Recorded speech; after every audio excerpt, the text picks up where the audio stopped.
मैं आप लोगों के लिए रोमांटिक से भरी दिल को छू लेने वाली हिंदी स्टोरी लाती हूँ। सब्सक्राइब कर लिया करो। एक समय की बात है, हरे भरे जंगलों और झिलमिलाती नदियों के देश में रोजी नाम की एक दयालु परी रहती थी। वह अपने कोमल स्वभाव और अपनी छड़ी की एक लहर से फूलों को खिलने की क्षमता के लिए पूरे देश में जानी जाती थी। एक दिन एक भयानक सूखा भूमि पर पड़ा और नदियां सूखने लगीं। पेड़ मुरझा गए, फूल मुरझा गए। जंगल में जानवर प्यासे और भूखे थे और वे तड़पने लगे। रोजी जानती थी कि मदद के लिए उसे कुछ करना होगा। वह सूखे के स्रोत को खोजने के लिए एक यात्रा पर निकली और कई दिनों की खोज के बाद उसने पाया कि एक लालची दैत्य ने नदियों से सारा पानी ले लिया था और इसे अपने लिए जमा कर रहा था।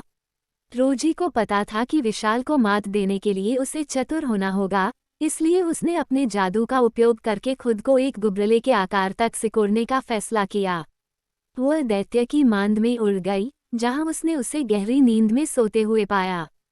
उसने देखा कि विशाल के गले में एक चाबी थी, जिसे वह जानती थी कि इससे पानी की आपूर्ति का दरवाजा खुल जाएगा।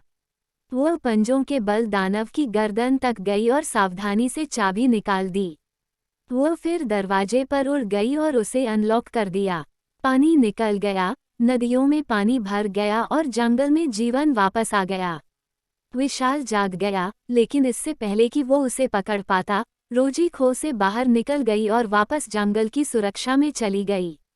नदियों को फिर से बहता देखकर जानवर बहुत खुश हुए और उन्होंने रोजी की बहादुरी और चतुराई के लिए धन्यवाद दिया।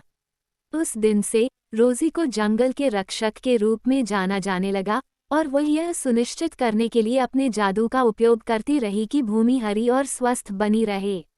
और देश के बच्चे उसे प्यार करते थे, उसे नायक और दोस्त के रूप में देखते थे।